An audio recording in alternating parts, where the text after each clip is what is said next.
మిరపకాయలోని మంట, పొగాకులోని విషం, వేపలోని రక్షణ. ఈ మూడింటి శక్తి కలిసిన సహజ పురుగుమందే అగ్ని అస్త్రం. ఇది కేవలం ఒక మందు కాదు, పూర్వీకుల జ్ఞానం, ఈరోజు శాస్త్రం రెండూ కలిసి తయారైన సహజ అస్త్రమే అగ్ని అస్త్రం. అగ్ని అస్త్రం. ఈ పేరు వినగానే చాలామందికి ఇది ఒక శక్తివంతమైన ఆయుధమని తెలుసు. కాని దీని వెనుక ఉన్న అసలైన శాస్త్రమేంటి, మన పూర్వీకుల మేధస్సు ఎంత గొప్పదో ఒక్కసారి వివరంగా చూద్దాం. ఈ మాటలు నా అనుభవం నుంచి వస్తున్నాయి. రసాయన మందులు కొట్టి పురుగులు మొండిబారిపోతున్నాయి. వాటివల్ల రైతులు ప్రతి ఏటా ఎంత నష్టపోతున్నారో మనందరికీ తెలుసు. కాని మన పూర్వీకులు మనకొక సహజమైన ఆయుధాన్నిచ్చారు. అది ఇప్పటికీ ఎప్పటికీ శక్తివంతంగా పనిచేస్తుంది. ఈ బాధ మనందరిది. మందుల ఖర్చు తడిసి మోపెడవుతోంది. కాని పురుగుల బెడద మాత్రం తగ్గడం లేదు. పంట చేతికొచ్చే సమయానికి పురుగుల వల్ల సగం నష్టం జరిగిపోతోంది. ఈ పరిస్థితిని మనం మార్చాలి. సరే, మరి ఈ ఆధునిక సమస్యకి పరిష్కారం మన ప్రాచీన పద్ధతుల్లోనే ఉంది. ఈ అగ్ని అస్త్రం అనేది ఏదో వాట్సాప్లోనో యూట్యూబ్లోనో చూసి చెప్పే ఫార్ములా కాదు. ఇది మన పూర్వీకులు తరతరాలుగా వాడుతున్న సహజ వ్యవసాయ పద్ధతుల్నుంచి వచ్చింది. అగ్ని అస్త్రం వెనుక ఉన్న పునాది ఈ వృక్షాయుర్వేదం. దీని సూత్రం చాలా సులభం. మొక్కని బతికించాలి, శత్రువైన పురుగుని చంపాలి. మొక్కకు ఎలాంటి హాని జరగకూడదు. ఇది కేవలం ఏదో మూఢనమ్మకం కాదు. దీని వెనుక పక్కా సైన్స్ ఉంది. ఆధునిక పరిశోధనలు కూడా ఇందులో వాడే ప్రతి పదార్థంలోనూ శక్తివంతమైన కీటకనాశకాలు ఉన్నాయని తేల్చాయి. అందుకే ఇది ఎప్పటికీ పని చేస్తూనే ఉంటుంది. సరే, మరి ఈ అస్త్రంలో మన సైనికులెవరో చూద్దామా? వాళ్ల బలమేంటో తెలుసుకుందాం. విడివిడిగా చూస్తే ఇవి మనకు తెలిసిన సాధారణ మొక్కలే. కాని అవన్నీ కలిస్తే మాత్రం ఒక అజేయమైన సైన్యంలా పనిచేస్తాయి. ఒక్కసారి ఈ పట్టికను చూడండి. మన పూర్వీకులు ఎంత గొప్ప శాస్త్రవేత్తలో మనకు ఇట్టే అర్థమవుతుంది. వాళ్లు ఏ మొక్కను ఏ పనికి వాడాలని చెప్పారో ఆధునిక సైన్స్ కూడా అదే విషయాన్ని ధృవీకరిస్తోంది. మొదటి దెబ్బ పురుగు నోటికి తాళం పడిపోతుంది. మిరపకాయలోని ఆ ఘాటు అంటే ఆ క్యాప్సైసిన్ అనే రసాయనం పురుగు నరాలను కాల్చేస్తుంది. ఇక అది పంటను తినలేదు. ఇక వెల్లుల్లి, ఇది పురుగు ఊపిరాడకుండా చేస్తోంది.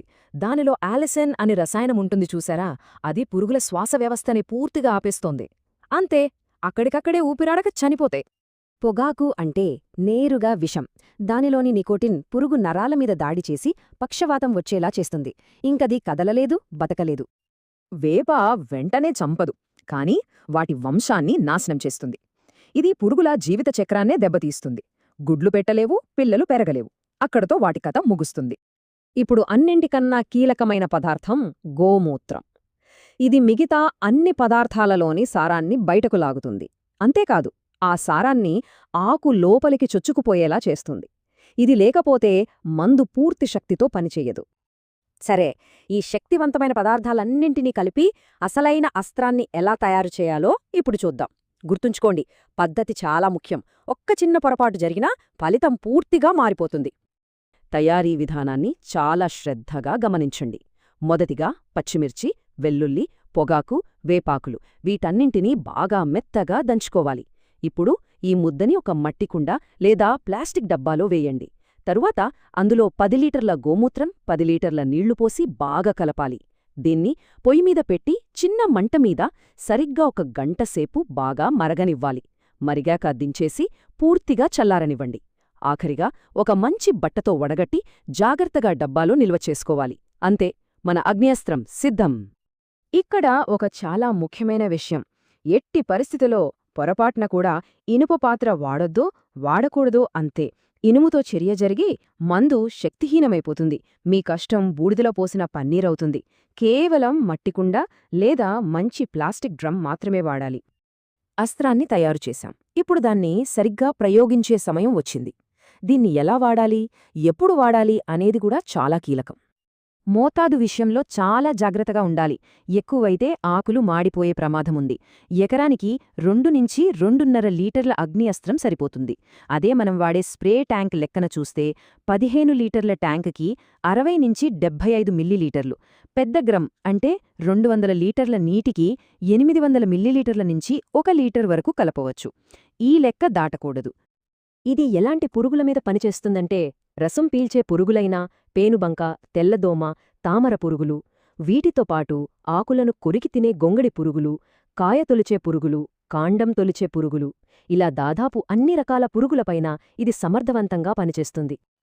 ఇక పంటల విషయానికొస్తే పత్తి, వరి, మిరప, టమాటో, అంతేకాదు వంగ, బెండ లాంటి కూరగాయ పంటలన్నింటిలోనూ, పప్పు ధాన్యాల పంటలలోనూ దీన్ని నిశ్చింతగా వాడుకోవచ్చు.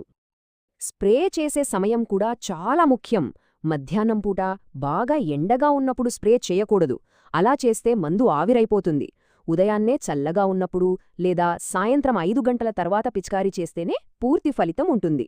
పురుగు ఉధృతిని బట్టి ప్రతి 7 రోజులకొక్కసారి స్ప్రేని పునరావృతం చేయాలి. ఇది కేవలం పురుగులను చంపడమే కాదు, మన భూమిని, మన పంటలను దీర్ఘకాలంలో కాపాడుతుంది. రసాయనాల భారం నుంచి మన నేలను విముక్తి చేస్తుంది. దీన్ని నిల్వ చేసే విషయంలో కూడా జాగ్రత్త అవసరం. తయారు చేసిన తర్వాత సాధారణ గది ఉష్ణోగ్రతలో అయితే 10-12 రోజులు పనిచేస్తుంది. అదే నీడగా, చల్లగా ఉండే చోట పెడితే 15 రోజుల వరకు వాడుకోవచ్చు. ఆ తర్వాత దీని శక్తి క్రమంగా తగ్గిపోతుంది. కాబట్టి 15 రోజుల్లోగా వాడేయాలి. చివరిగా ఈ కొన్ని ముఖ్యమైన నియమాలను మనసులో పెట్టుకోండి.